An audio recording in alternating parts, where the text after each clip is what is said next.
Time for another board game review, and this time we have the game, the NEOPETS BATTLEDOME trading card game. This is sent to me by Upper Deck and is designed by Bobby Couvert. This is a, 2 starter decks, and it's a trading card game. So let me show you how to play.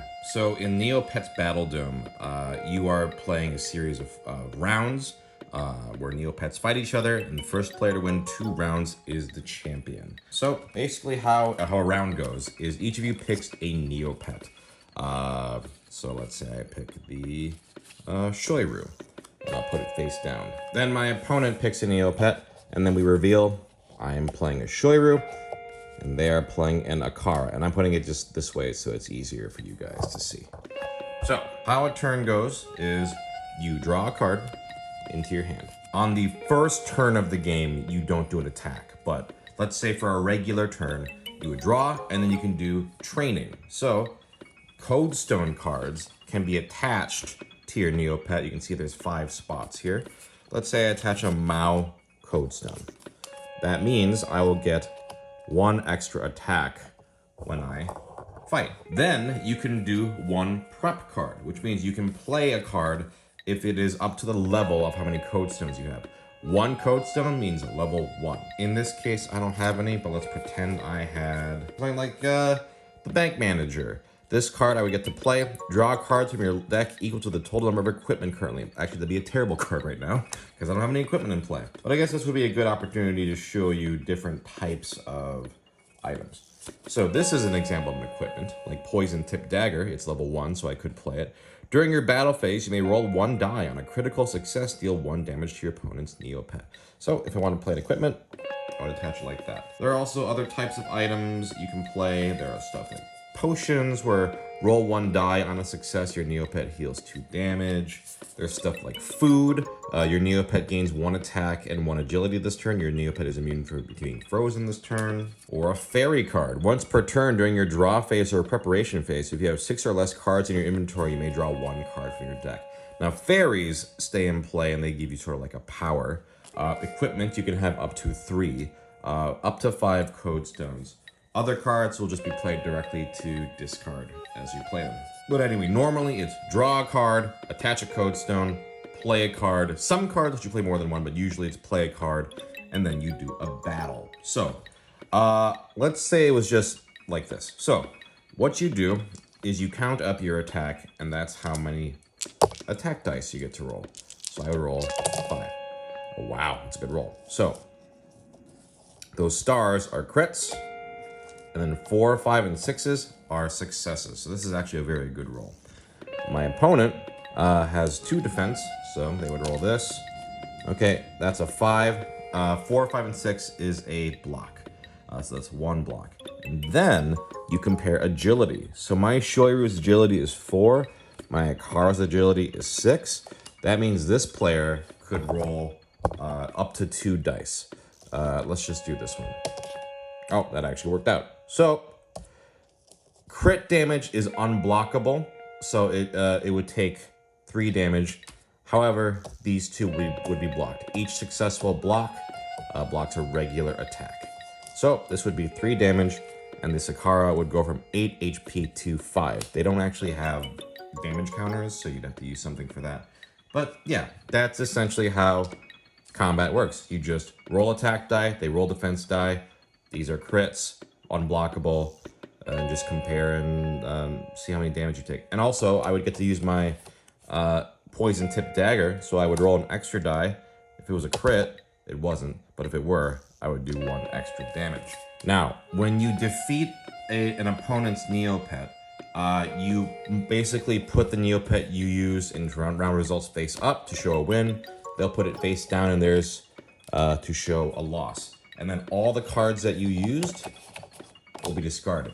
Then you will basically choose new Neopets for the next fight. And to make things fair, the winner has to choose their Neopet first, and then the losing player gets to select their Neopet based off of that. And that's pretty much it. The only other card I need to show you are you have these rainbow Neopets. So if you manage to get a paintbrush card, let's say I had my Uni in play, or Uni, I guess unicorn, Uni. And so I would play a fire paintbrush, and that means it transforms from my rainbow pool into this fire Yudi. As you can see, the stats are much higher in terms of attack. Lower defense, actually, but there you go. And that's pretty much the game. The more code stones you attach, you can play more, powerful cards. Like if I had 4 code stones, I could play this level 4 dual expert bow, which would gain 2 attack and 2 agility for the Neopet. I could play something like just a simple Corbat Defender, which lets you draw 2 cards from your deck. Or another type of potion, a Lag Begun Serum. Roll 1 die on a success, your Neopet gains 3 agility this turn. That's what that was. That's pretty much the game. Draw a card, attach a code stone, play a card, fight. And try to win twice. And that's the game. So first off, I'll just say I loved Neopets back in the day, so I think the art and presentation is great. As a game, I do think it's fun, but in a lot of ways it feels very limiting. This is a game that can really punish you if you don't draw the right cards. And yes, you can mulligan at the beginning, but the most limiting part of it to me is that you can only play 1 code stone per turn, and more frustratingly, basically 1 regular card per turn. And I understand they kind of want to keep the pace of each battle more steady, like, alright, you attach a code stone, you attach a code stone. But let's say, for example, you don't have a code stone to play, even after mulliganing, but your opponent does. And you just don't get to attach one. You will always be behind, because even if you manage to get multiple code stones later, you can still only attach 1 per turn. I also feel like the fun of a card game like this is if you feel like you're backed into a corner, but then you manage to, make some cool, clever plays and combos to get yourselves out of a jam. But since you can only usually play only 1 card on your turn, it just goes, well, I gotta pick the 1 card and there's not a whole lot I can do. I don't know, I just much prefer I play this card, which lets me play this card and turn the tables. And I feel like if you were allowed to play multiple cards, it would be balanced by the fact that after each battle, after a Neopet is knocked out, both of you discard your Neopets and the cards attached to it. So to me, it would make sense. Like, yeah, you can play a bunch of cards to do a really aggressive first fight, but that means you're going to have less cards to play with on the next one. I think it would actually be decently balanced in that way, and I think more fun.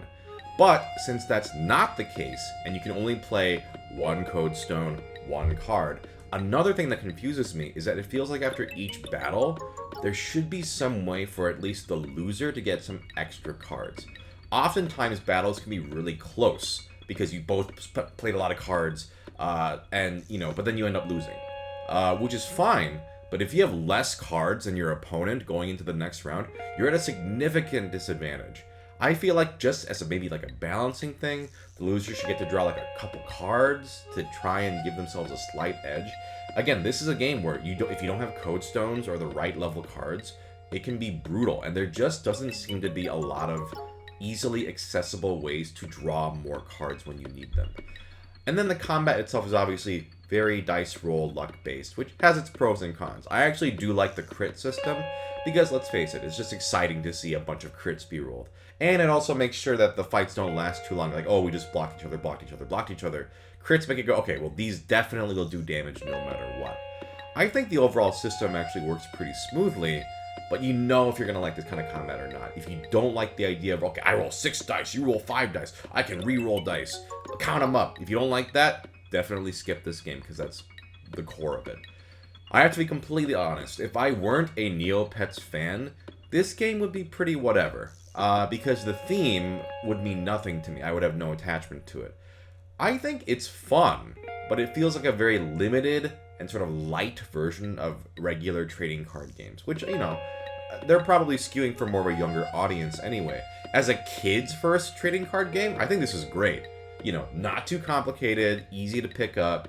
Not every trading card game has to be aimed towards adults, right? Since I'm a Neopets fan, I had a good time with it. I enjoyed it. If you're not a Neopets fan, I can't really recommend this. But if you are, like me, I think it's pretty fun. Or if you have kids who like Neopets and want to play a card game that's not too overwhelming, I think this is also a great option. But just don't go into this expecting a very deep, complex, interesting game. It's fun, but it's pretty light and not like too... There's not a lot of meat to it, I would say.